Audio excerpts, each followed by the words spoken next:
Hi, my name is May. I recently graduated from Brown University with a bachelor's in public health, and I wanted to give you all a campus tour before I leave.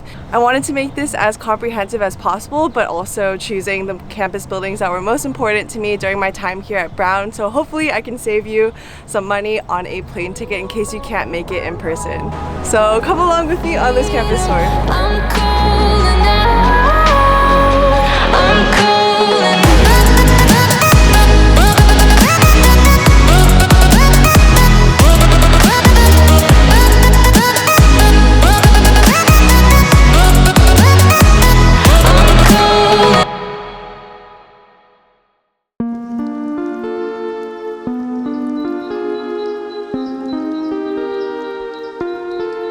This is the List Art Building.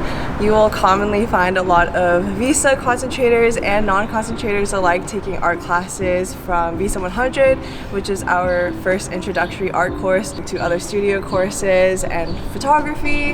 And we also have RISD right next door, so once people get into art here, sometimes they'll cross-register and take classes at RISD. And then right across from List Art Building, we have The Rock, and we're gonna head over there right now.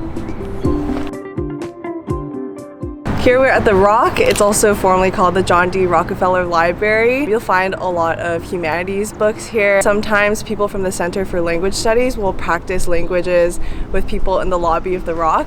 This is a great library and a favorite for many Brown students who don't study at the Sci Li, which I will show you later. And before this library, the only library on campus was the Hay. Right now we're at the Hay, which is right next to The Rock.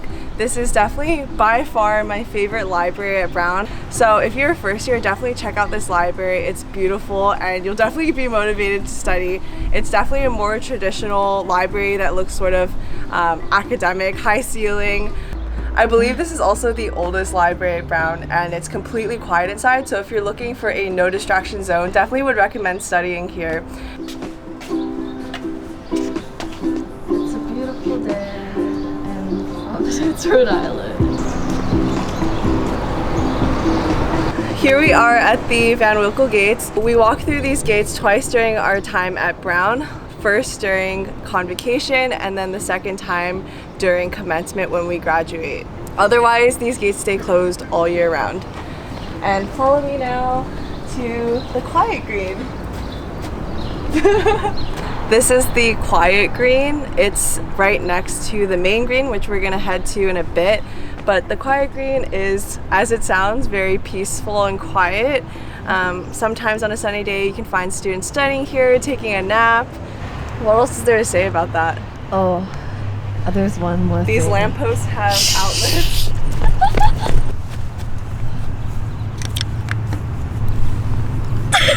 If you checked out my dorm tour from junior year, we lived in Slater. It has beautiful arched windows, and I would definitely recommend it if you get a chance during the housing lottery.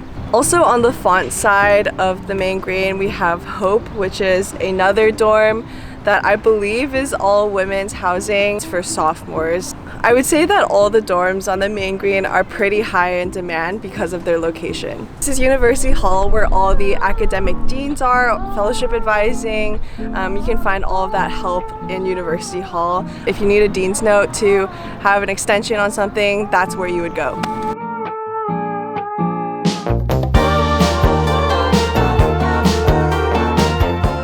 This green is called the main green. One major event that's held here every year normally is called Spring Weekend, where we invite musical artists to come and perform. Previously, we've had artists like Amine and Daniel Caesar, so that's kind of what you can expect on the main green. This is Faunce, but it's formerly known as Stephen Roberts Campus Center. Everyone calls it Faunce. And you can find the student activities office here. There's also a basement called the Underground, where you can hear live poetry, jazz. There's also a student-run coffee shop in the Underground. There's a pool table downstairs. You can find people playing video games. On the main floor, there's a cafe called the Blue Room, which has the famous Blue Room muffins. My favorites are the double chocolate one and red velvet. This is Sayles Hall. There are sometimes events here led by student groups. initiatives like the Taiwanese night market. There's also the midnight organ concert on Halloween, which everyone really loves. We gather and lie on the floor to listen to some spooky organ music. This is Salomon. This is another lecture hall at Brown. I've had Intro to Neuroscience here. There's also Intro to Econ, a lot of really large lecture classes. Oh my, I missed the sun. Just wait, it won't be too long till we arrive the coming day. This is the MedCap Research Building. My friend Michelle, who's been in the vlogs, actually did research here. A lot of like psychology / neuroscience research is done in this building. And now let's walk over to Soldiers Arch. This is Caswell, I think sophomore dorm. It's a great location for especially STEM students because it's right next to the Science Quad, which we're about to go to right now. I really miss the shade of blue. This is the infamous science library, or the Sci Li.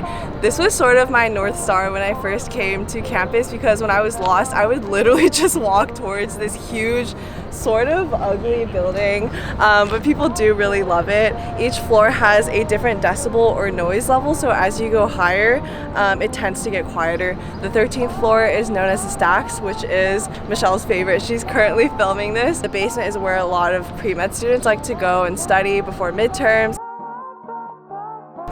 This is MacMillan Hall, where a lot of my chemistry lectures and labs were. I had general chemistry, organic chemistry, all in this building, and if you're pre-med, you definitely will become familiar with it. Behind me is the CIT, or the Computer Science Building. A lot of CS students will come here for TA hours and classes. There's also something called the Sun Lab, where students like to work on their project. The one time I actually went into the CIT, there's a really cool floor where there's trees inside, and I think not a lot of students know about that if you're not CS, so maybe check it out. Just take it slow. I'll wait to find love. Better hear the call again. From now I will feel the ocean view. And I pray that We're at Wriston Holley. This is the engineering building. It was actually recently renovated a few years ago, and this is the student-designed sundial. It is a Mobius strip that is supposed to represent infinite possibility, which is definitely in theme with the engineering center. To the left of the engineering building is Minden. I lived there in my sophomore year.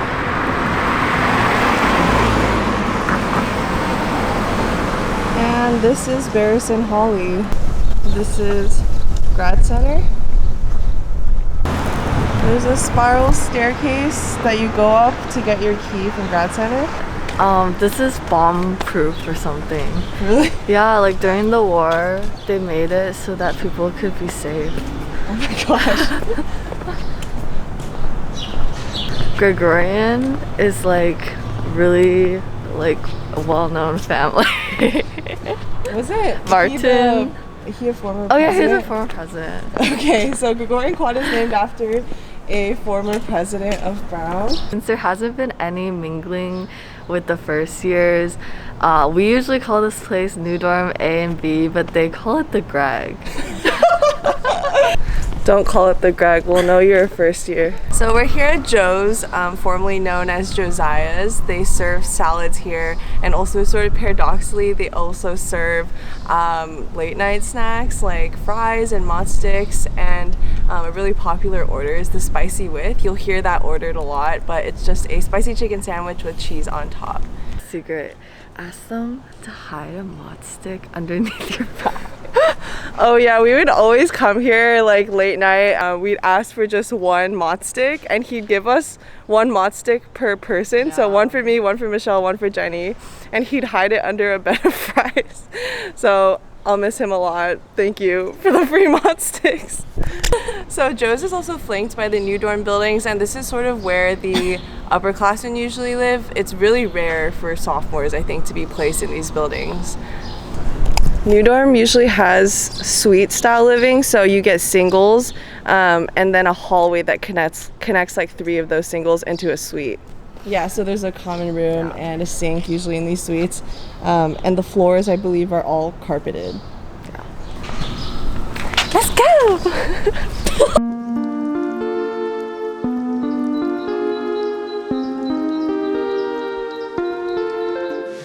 Wriston Quad is home to a lot of our Greek housing, but some people live here and are not affiliated with Greek life. There's just like some buildings that have singles.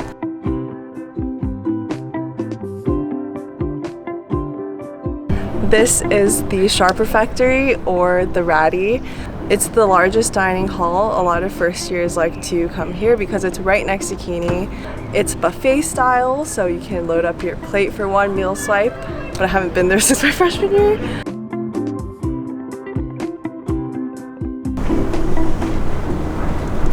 This is Wayland Arch. Sometimes there are a cappella groups that come here and sing. We have a lot of a cappella groups. And now walking over to Keeney. For reference, the main green is right there. And to get to Keeney, you just walk down the street.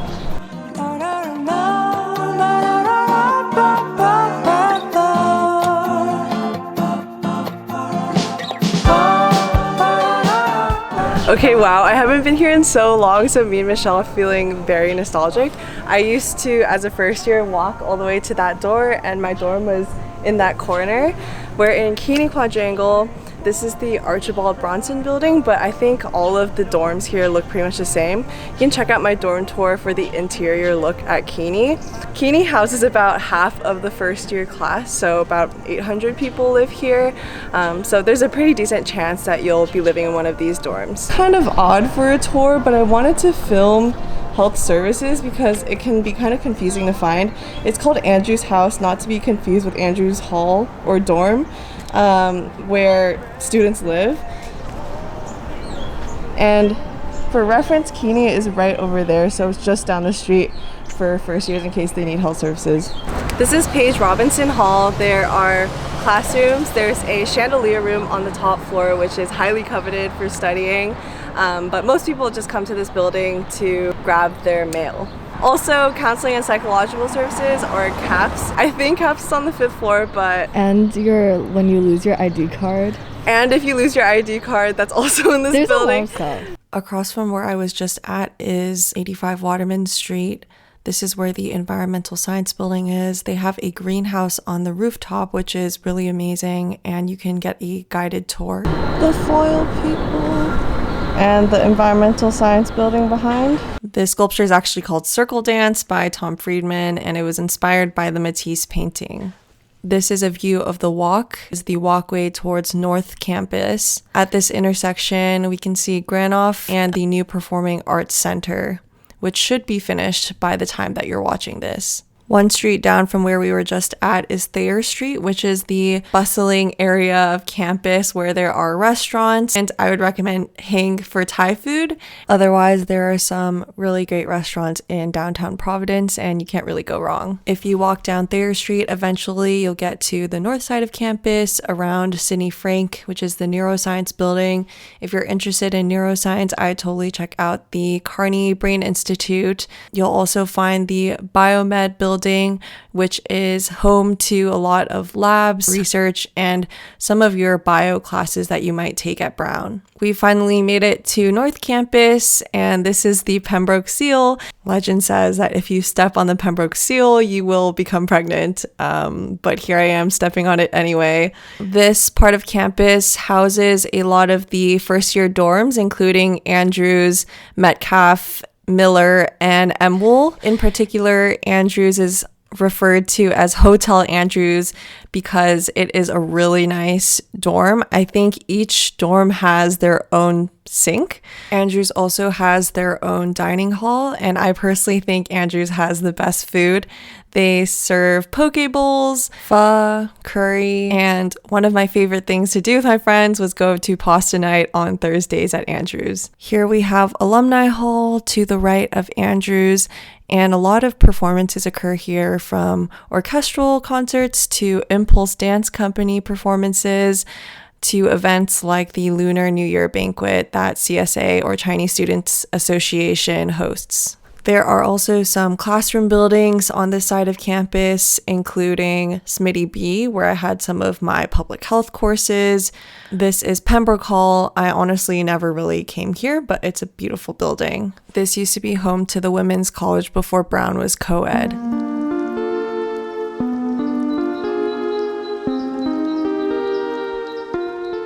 So I'm currently at the Nelson Fitness Center, which is free for students to use. Also in this quad is the Mihan and the Pizzatola auditoriums.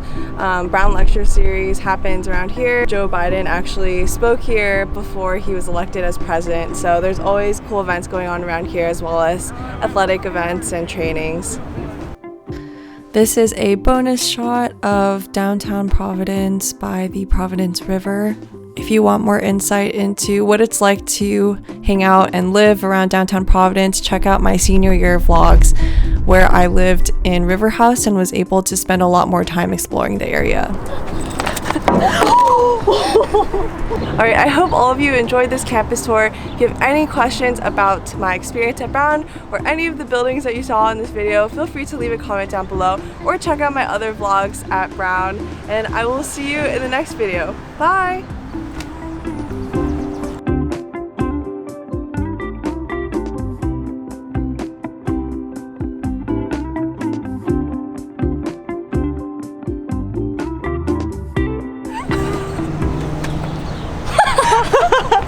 You look so defeated.